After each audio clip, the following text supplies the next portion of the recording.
listen. Never in my life associated the word boring with baseball. We know what's up.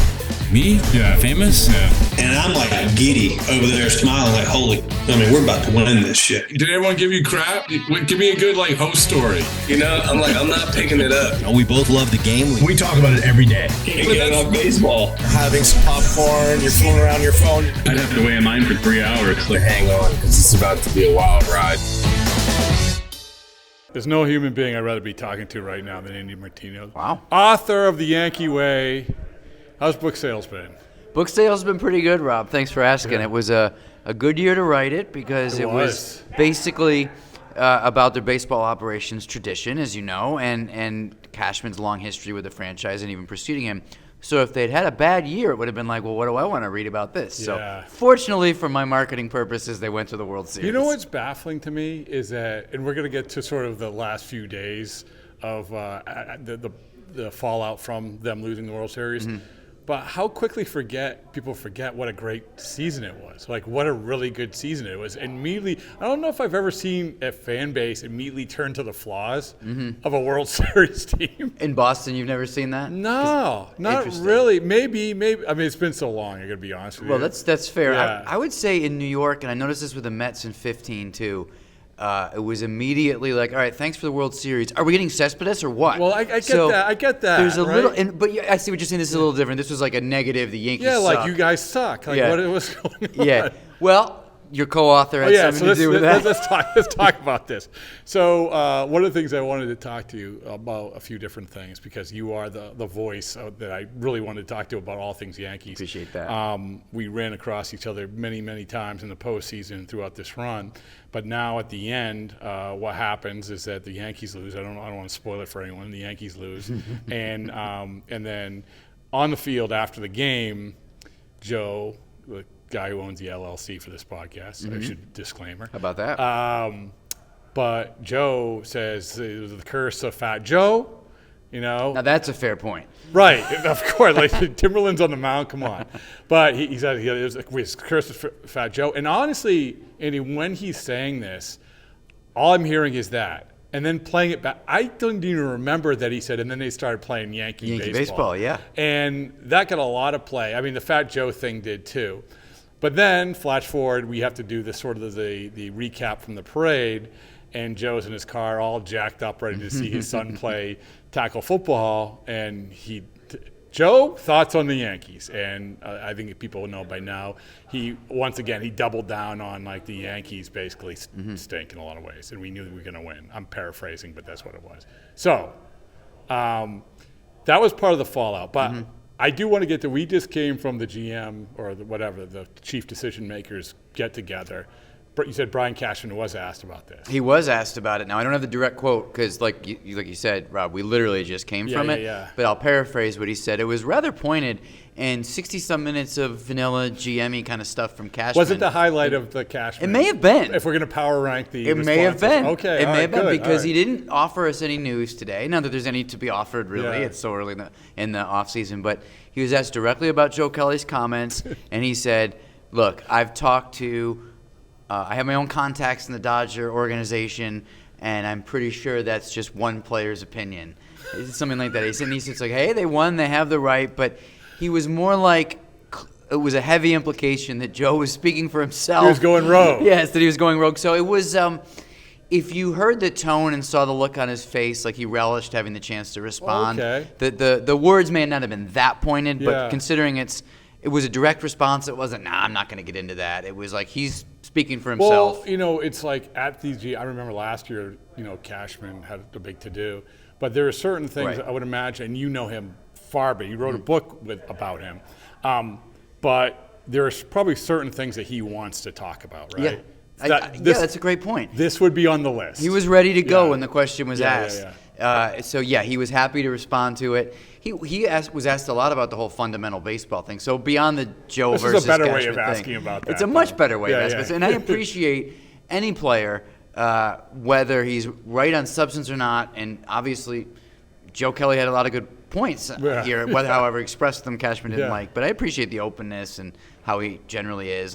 I'm not sure that Brian appreciated it in this case. But the reality behind it is, look, we were around the postseason. The Dodgers scouts are on the postseason. We talked to scouts. We know that they saw what anyone with eyes saw, which is that if you look at the Yankee infield, 50% of that infield, Jazz Chisholm and Gleyber Torres, weren't always on point on relay throws, weren't always ready on the pre-pitch. Now, two different scenarios because Chisholm's just learning third base, and there's he did a nice job for someone who's never really played the position. Yeah. But still, fundamentally on the infield, the Dodgers advanced scouts saw like there's an advantage here. And I think that might have been where Joe was coming from. Like if you put the ball in play, good things will happen. Yeah. Cashman made a fair point too that the people responsible for that nightmare fifth inning in Game 5 were solid, fundamentally high baseball IQ players. Aaron Judge does not drop that ball a billion times out of a billion. Who knows what happened there? The Rizzo Cole thing, two high IQ players. No one covers first. I mean, so it wasn't like, I'm being facetious in saying this, but it wasn't like the dumbasses making dumbass plays. Sure. It was like, look, it was one of those things. And I think Cashman made a fair point that way. The Yankees have some work to do probably to improve their personnel to be slightly more fundamentally sound. But I think Cashman is somewhat understandably defensive on this stuff too, whether it's Joe Kelly or Joel Sherman, who's pointed out, or anybody in the fan base. Yeah, I think that was right away. I mean, that was right, Yeah, and the reason he's defensive is like you said at the beginning, Rob, we were in the World Series. It wasn't so bad, right? Yeah. So those are all the kind of angles of this. So, listen, I get one of the first things I thought of was, okay, who in the Yankees are going to take offense to this? Actually, not one of the first things. The first thing I thought of was, how awesome is this? But it's right, for sure. But it was like, well, if I'm in Brian Cashman's seat, how do I feel? If I'm in Aaron Boone's seat, how I feel? And I understand the work and the process that goes into this, especially with Cashman, because this is the team that you put out there. And by the way, you made the World Series. But I will say this. As out of everything, maybe the truth lies in the middle. I don't know. But to your point, I don't know if what Brian was saying was like, well, it was just Joe talking. I think when Joe said, that's kind of what he was implying. Yeah, but I mean, Joe, right or wrong, you know how clubhouses work. Yeah. It's permeates through the whole thing. Well, yeah, I don't want to speak for Cashman, but there might have been something there of like, clearly he said he had other contacts in the Dodgers organization that didn't say quite the same things to him. Yeah. Whether Brian was talking about the content or the tone and delivery of the content, well, I couldn't say. Yeah. But it was clear that he was well aware and wasn't particularly pleased. Well, I haven't asked Boone about it. Haven't seen Boone since the end of the World Series, of course. So that would be interesting to see how he would react. Well, I hope that SNOI, you have a lot of good fun with it, and it's good for business. This stuff is good for business. This is why I appreciate outspoken players. Yeah. What they we all to say. do. This is what it's all about. But so what I do want to talk about, like from your perspective of when you look at the Yankees, okay, how fair is this stuff? Like, and how do you fix it? I mean, we have plenty of teams that say we got to be better defensively. Well, okay, some of your best players are playing where they are. Right. And so from your perspective, how do you, I'm going to get to Juan Soto, but how do you fix the Yankees in terms of getting over the hump? And it seems so weird that I'm saying that, Andy, because they weren't that far from winning the World Series. They weren't. Yeah. They were like every game that they lost, they were competitive in. The only game that wasn't competitive was the game they won. Yes. So, and in Game 1, if Alex Verdugo doesn't fall into the stands and allowing the runners to advance, mandating the walk of Mookie Betts, Nestor Cortez, it's like if A, B, C, and D don't happen, they win Game 1, and it's a completely different series there. So you're right. They were very close. So there isn't a whole lot to shore up in the biggest picture sense. But in terms of what we're talking about, the defense, fundamental space running, I think that's just personnel. And I asked Cashman a little bit about this in the scrum we were just in. Like, the way I worded my question was, these are your players are adults, grown men who have already been through player development. And I know you have coaches on the major league staff, but what can you really do? Yeah. And he was like, it's more a matter of personnel and who's there, because you can work with guys. It's not like you're not going to do early work. It's not like you're not going to do PFP in spring training. But at the end of the day, you have the people that the front office brings in. Those are your people with their warts and with their strengths. And I don't think it reflects that much on a manager or coaching staff. It reflects somewhat on player development, but so many players come from outside. So it's really just, you take a look at Gleyber Torres was one of the prime offenders of some of this stuff. He's Yeah. probably gone. Yeah. So it's just personnel to me. Juan Soto, who they brought in because the bat tool and the eye are so Hall of Fame level, but he cost them on the bases. He cost them in right field. So sometimes you're making these trade-offs. Yeah. But I don't know. It's not the kind of thing that can be shored up with drills. Look at the Red Sox. Alex Cora, I would imagine we would both agree, is one of the better baseball people in terms of attention to detail Sure. and awareness of what's going on in the This field. has been driving him now for 3 years. Right. So when the team is defending poorly or running the bases Yeah. poorly, does that make him a dumbass? No. Or does that mean that the personnel is not quite right? Right. So I think it's just a matter of probably shuffling your major league roster. So this is one of the things that we should give the Yankees credit for is the process, and this is what you're talking about with your book and the Yankee Way and the Brian Cashman, and we get so caught up in the shock and awe signings, and there is a process to this, and I'll give you an example.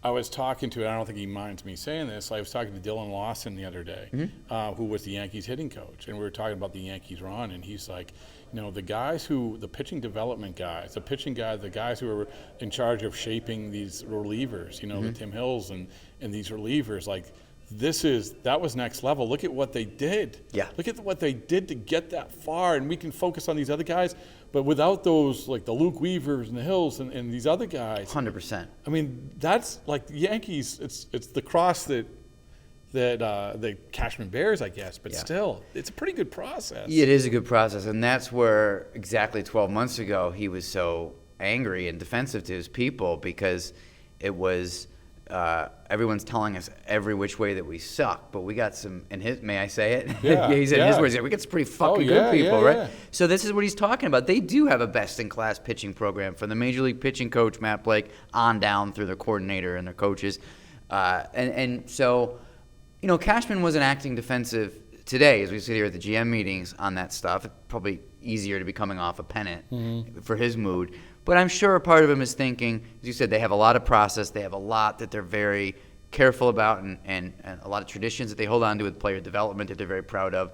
Their pro scouting is as robust as any team. So they have a lot of things that they feel that they do well. And sometimes they do feel like, why are we focusing on the two things we do poorly? But I think Boone and Cashman also understand what they signed up for. I mean, Boone had a chance to go to San Diego possibly a few years back when his deal was up with the Yankees at a certain point. And don't quote me on this, but it may have been after they lost to the Red Sox in the wild card in 21. There was an opportunity in San Diego.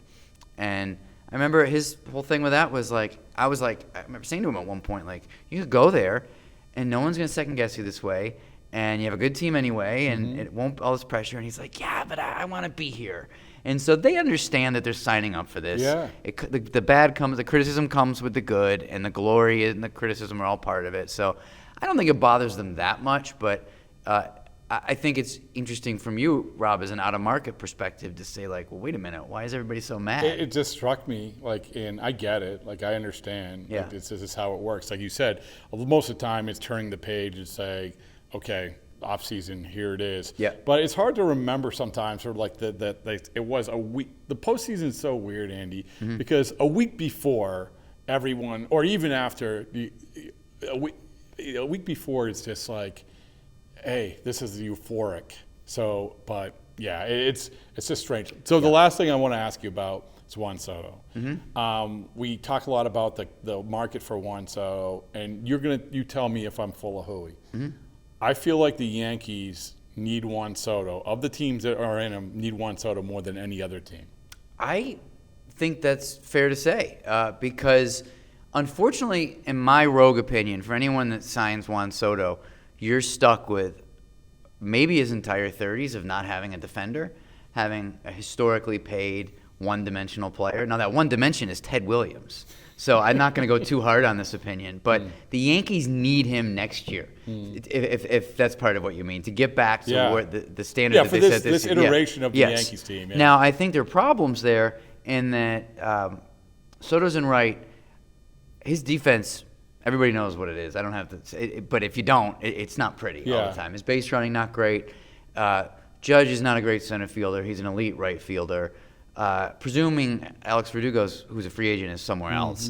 Then you have Jason Dominguez, who is not a good fielder. Not a good fielder right now. They think he's got speed and tools, but he doesn't know how to take a route to the ball yet. So they bring Soto back next year. It's a really rough defensive outfield when you subtract Verdugo and have a 1 year older Judge in center. It's kind of a nerdy baseball answer. Yes, they need Soto, but I think there are some underlying concerns there. But those concerns, I'm ultimately going to agree with you because those concerns would exist for the Mets in different ways. I mean, everything that Yankees fans dislike about having Stanton on the roster.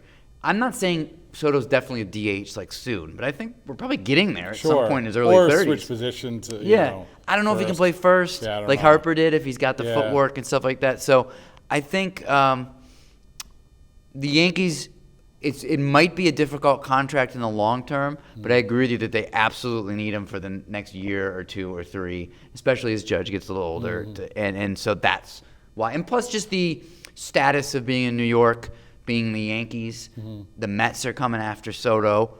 If you're the Yankees from their perspective, this guy hit the home run that got you into the World Series. He could be your franchise icon next up for that kind of Monument Park stuff. If you let him go to the Mets, that's a tone changer in New York. And I don't think that's dumb narrative. I think that really is like, you can't let him go to the Mets.